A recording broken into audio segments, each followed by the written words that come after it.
Hey everyone, this video is going to be a bit different than my normal sewing videos because as some of you already know, I'm about to actually launch my first garment sewing pattern, the Aila Leggings, and that pattern will be out on November the 14th, which is basically just about a week away now.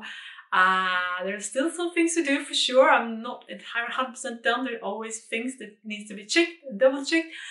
But I'm getting really close, and that is actually what I want to talk about in today's video, which is to share with you guys the steps that goes into developing a pattern when you're starting from scratch. And perhaps you're thinking about developing your own pattern someday, or you're just curious of what it actually takes. So I thought I'd just take you through all the steps that I've been processing now, developing this pattern. And also last year I launched 3 accessories sewing patterns, PDF patterns. So I got my feet wet last year developing this, so this is basically my collective experience. Now, as you might understand, I'm definitely not 100% super experienced when it comes to developing PDF patterns, because this is actually only my 4th pattern.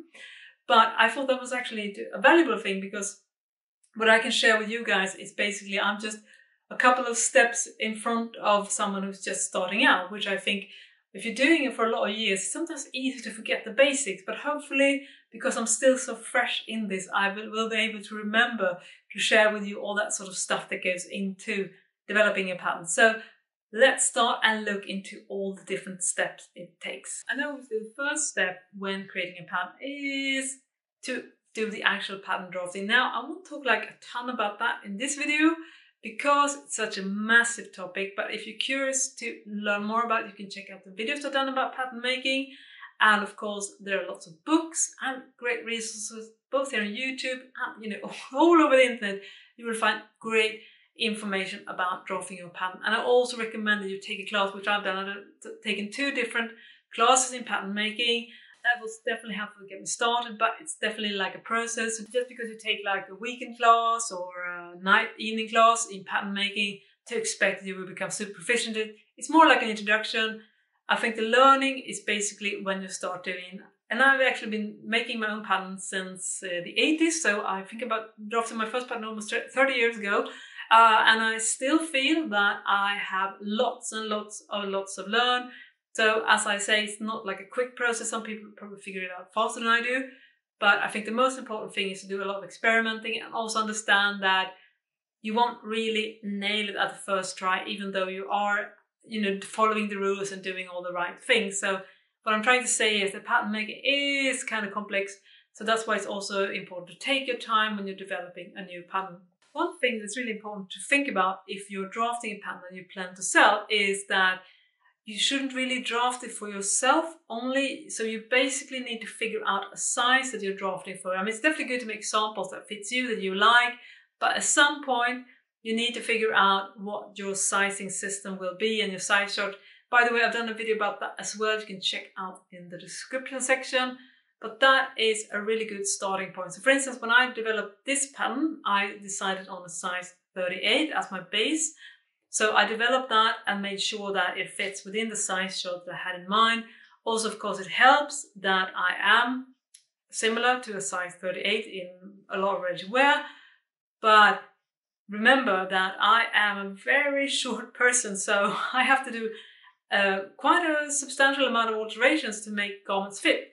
So I had to ignore that fact and draft a pattern for a person that is much taller than myself, which is one of the reasons that it can be a little bit dangerous, I think, to just being very focused on yourself and creating something for your own body, because sometimes, that is very personal thing and you need to find like a sweet spot that can actually fit a larger range of people. So that's why you kind of have to like figure out what is the size that you're drafting for and what size range do you plan to use. Once you've done your base pattern and your base size, then it is time to get this paper product into a computer so you can start with the digital process. The first step is to figure out, how do I send this to the computer? There are a couple of different ways of doing it. I think the most common ones are either that you scan the pattern, and then obviously you have to create like sections, because obviously most pattern pieces will be much larger than your average scanner. Another way is to take a photo, like a flat photo, My only caveat when it comes to taking a flat photo is that lots of cameras will slightly distort the image, the lens, which means that you might have to check that when you're actually using the digital photo later on, because you have to make sure that there is not some type of distortion happening, which can obviously influence on how the pattern looks. Okay, so now we have the file inside the computer. It's a photo or it's a compilation of several scanned images. But how do I turn that into the pattern? Well, there has been like a workaround for people like myself that is not a digital pattern maker. I don't have access to the tools, nor do I have the knowledge. But a lot of people now are using Adobe Illustrator, which is a vector-based program from the Adobe Creative Cloud. And the good thing about this program is that it kind of is similar to like pattern making programs in the way that you create vector graphics, you can scale, you can move around.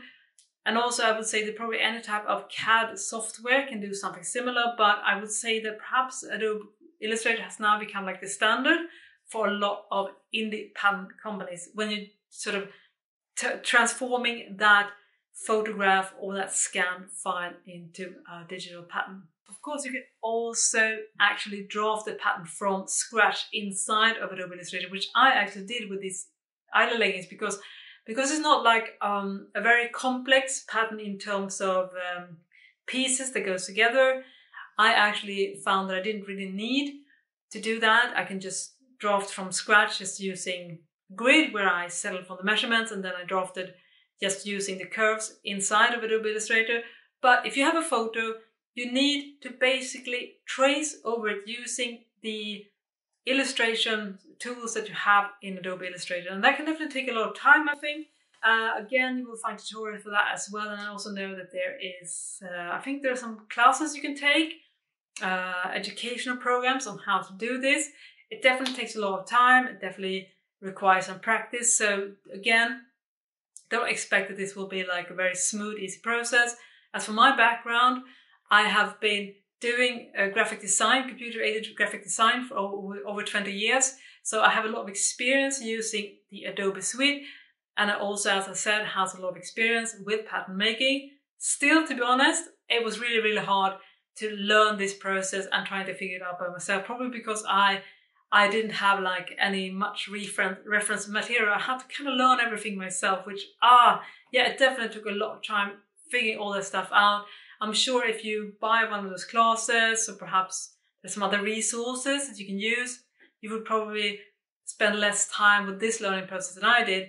But if you're unused to using this type of program, definitely expect that there will be quite a steep learning curve. Again, as with everything else though, once you invest the time in it, sooner or later, it starts to make sense and you will see those improvements. As for grading, well, that is definitely a beast, I think, to master. Me personally, I decided that this is not a journey I should go on, because that is definitely outside the scope of my knowledge when it comes to pattern making. And I don't want to be a person that messes up the sizing, especially since I plan to make a pattern with 10 sizes. And I was like, this is so not something I want to do. That said, I know that you can find a way of doing like grading steps within Illustrator, but again, remember, it's not a program that is designed to grade patterns. So you definitely need, I think, to do some little hacking in order to do this properly. But I know people do it, so it's definitely doable. But because I didn't want to mess things up, and I also realized from the research that I did that Adobe Illustrator is a really clunky tool for grading, I decided that I was going to enlist the help of a professional. So that's what I did. I had connected with a pattern maker here in Sweden. She's called Malena, and I will of course link to her as well. She's also developing her own sewing pattern line, so she understands both worlds. So she both understands the ready-to-wear world, and she also has the perspective of us home sewers. So I thought she was perfect for this type of task. So I enlisted her, and she did the grading in her professional program in just a matter of hours, which, to be honest, had literally taken me weeks to figure out. And not just that, I would probably also have messed things up. So if I were to give you an advice, even if you're doing this on a shoestring, definitely see if you can budget in using a professional grader if you're developing garment pattern, because that's probably will save you so much time and also be much more assured regarding the quality of your grading, especially if this is not something you have experience with previously. As I said, I know people who get this done anyways, but I would not take that risk personally. That's my opinion, but I just definitely think that this is something you should consider. So I got the file back from Malena, and I was able to import that into Adobe Illustrator, and then the next big process starts, which is basically creating sizes with all the markings, to formatting for PDF, to create a grid so that when you print it out, it looks nice and are easy to assemble. This took me forever, pretty much. That took me so long. And I was actually surprised how long it took, because as I said, I have a lot of experience with graphic design. I am very versed, especially in using the sister program to Adobe Illustrator, which is Adobe InDesign. I understand that well. I also am pretty good at Adobe Illustrator, but I still struggle a lot trying to find the best system for this. Now, I'm really happy with what I accomplished with the finished product, but this was definitely a big learning curve for me to create that great looking grid, and also making sure that everything like flow together, the layout and all that stuff. So what you do when you're using Adobe Illustrator is that you use artboards. Artboards, they look similar to pages, and what you do is that you settle on the size of the printed rectangle. You know, the rectangle that usually is a bit smaller than the actual paper and it has a line around it. That artboard is what would be the actual like pattern size of when you're gluing all the pattern pieces together. So it's not like a full page, especially tricky because obviously we have different paper sizes in different parts of the world. Here in Sweden we use A4. I know that in North America you use letter, right? Perhaps other countries as well. So that's definitely one of the struggles you need to figure out. So you have to settle on a size that is smaller than a letter, so you still have the printer margins as well. But the magic about the artboards is that when you print out the pattern, the PDF actually understands that this is just a smaller size. The only thing you really need to figure out is how to create that grid of the lines around it, and you know, all the markers that would tell the sewist on how to piece all the pattern pieces together. All that stuff, well, that took a long time to me to figure out the best way of doing it. I'm not 100% happy with my workflow, but I definitely feel that I was able to create a really good, consistent like layout. It does take a lot of time. And also I decided to do layers, which means that each size has a separate layer. So you don't really have to print out all the sizes if you just want to make one size and grade in between, which is something I know that a lot of people appreciate these days. Also, I have developed a copy shop version, which is a large scale version as well, because I know more and more people are actually using a large scale printer because, you know, gluing together PDF pattern pages, well, there are lots way more fun things to spend your time about, and it's harder storage as well. So it does make sense if you're able to have like a large scale printer. I can definitely see why that would be a much more attractive options than using your home printer with those tiny papers. So that's why I actually designed two different type of PDF pattern, one version for the copy shop and one version for our home printing tools. And it's not just about creating PDF pattern files, right? You also need to create the instruction. Now, in this sewing pattern movement, I can definitely say that the bar has been raised when it comes to expectations on how the instructions look like. So a lot of InDesign pattern companies, they have very detailed instructions with clear step-by-step illustrations, either using photography or technical illustrations. That is definitely different from the world that I grew up in here in Europe, where a lot of us learned to sew using the very sparse instructions in German pattern magazine, which basically is a couple of paragraphs, which says, sew all the pieces together, you're done. So that's a very, very big difference. And of course, because as I said, the expectations of an sewing pattern company is very detailed instructions. This is like a premium product.